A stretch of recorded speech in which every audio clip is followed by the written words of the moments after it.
Mr. Jones of North Carolina. For what purposes, gentleman from Texas? With unanimous consent that I take my 5 minutes at this time.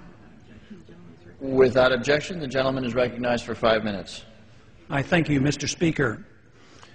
Today, the motion to instruct on the comprehensive Iranian sanction bill was passed overwhelmingly. 400 to 11. 11 individuals said that this was not a good idea. I was one of those 11. I'd like to explain why I think the sanction bill against the Iranians is very, very dangerous and not well thought out.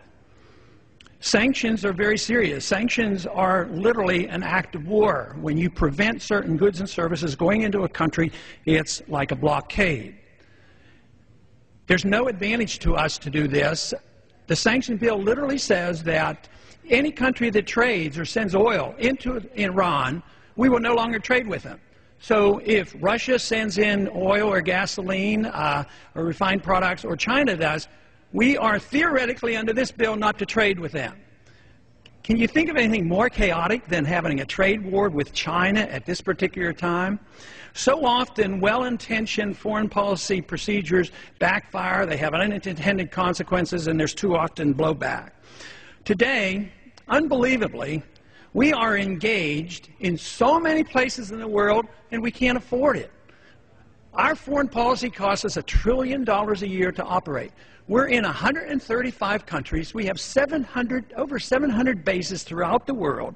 We are engaged in military confrontation in Iraq, Afghanistan, and Pakistan. We're bombing in Yemen, and as well as having surrogates fighting in Somalia.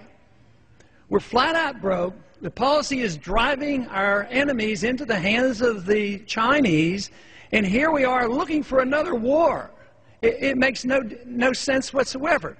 The conversation today was nothing more than war propaganda on why we have to get ready to bomb the Iranians. There is no proof, according to our CIA, that they're actually working on a nuclear weapon. Now, I'm sure they would like to. Why not? Everybody around them have it, so it would be logical that if they're surrounded and threatened and intimidated with all their people around them, why wouldn't they want one? Well, of course they do. But others have it. They have never been found in violation of the Non-Proliferation Treaty. Never. And yet, Pakistan, India, and Israel, they don't even belong.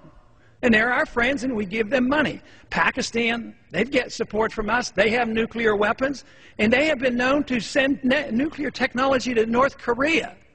So the whole process makes so little sense. The language today was used that, well, we have to go in because of the weapons of mass destruction. They're going to have missiles, and they're going to attack us.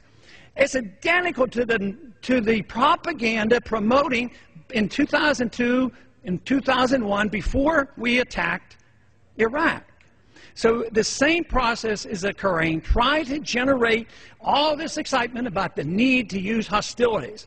Now, a lot of individuals vote for sanctions that are basically anti-war, and they don't like the military option, and they think this is an alternative. I think that is deeply flawed thinking, because sanctions lead to hostilities. And if you commit to the sanctions, you're really committing to the next step. The sanctions of the 1990s and the year 2000, the sanctions on Iraq, eventually led to the hostilities and the war and the invasion. So what did that invasion of Iraq do? Did we find any al-Qaeda there? No. We found out that Saddam Hussein wouldn't allow the al-Qaeda there. No weapons of mass destruction. We've turned the country upside down, hundreds of thousands of people injured and killed. We have suffered devastating problems from this. And what has happened? We've turned the government of Iraq over to the Shiites, who are allies with the Iranians. So that whole policy has actually backfired.